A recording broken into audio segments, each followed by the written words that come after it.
فلاحی ریاست کی بنیاد رکھ دی گئی ہے۔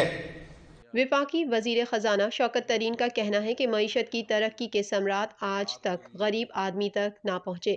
ہم غریب عوام کے خوابوں کو پورا کرنے کے لیے کوشاں ہیں۔ کامیاب پاکستان پروگرام کے تحت بلا سود قرضہ جات کی فراہمی کی تقریب کے مہمان خصوصی وفاقی وزیر خزانہ شوکت ترین نے خطاب کرتے ہوئے کہا کہ جو لوگ بینک کی رسائی سے محروم ہیں ان کو براہ راست قرضے فراہم کیے جا رہے ہیں۔ اس سلسلے میں وزیر اعظم پاکستان نے خصوصی اقدامات کی ہدایت دی ہے۔ وزیر اعظم کہتے ہیں کہ ایسا کام کرو کہ غریب کو کسی کے سامنے ہاتھ نہ پھیلانا پڑے۔ شوکت ترین کا کہنا تھا کہ سماجی اور معاشی ترقی کے لیے موجودہ حکومت ہر ممکن اقدامات کر رہی ہے۔ تمام طبقات کو بلا تفریق و بلا تعصب قرضہ جات کی فراہمی کی جا رہی ہے۔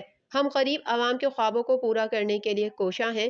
معیشت کی ترقی کے ثمرات آج تک غریب آدمی تک نہیں پہنچے۔ وزیر خزانہ نے کہا کہ کامیاب پاکستان خوشحال پاکستان کا راستہ ہے۔ عزت نفس کے ساتھ روزگار کی فراہمی کو یقینی بنایا جا رہا ہے۔ اپنا روزگار، اپنا گھر اور کسانوں کو بلا سود قرضے فراہم کیے جا رہے ہیں۔ اب تک 300 شہروں میں تقریباً 400 کروڑ روپے کے قرضے دیے جا چکے ہیں۔ پہلے مرحلے میں 40 لاکھ گھرانوں کو ملکی ترقی کی خوشحالی کے دھارے میں شامل کیا جا رہا ہے۔ عمران خان ہی آپ کے لیے روشنی کی کرن ہے۔ ریاست مدینہ کی طرز پر فلاحی ریاست کی طرف گامزن ہے۔ تقریباً 74 سال ہو گئے ہیں ہمیں آزادی ملے ہوئے، اور ہمارے غریب عوام کو خواب ہی دکھائے جا رہے ہیں کہ آپ کے لیے گھر بنا کے دے دیں گے، آپ کی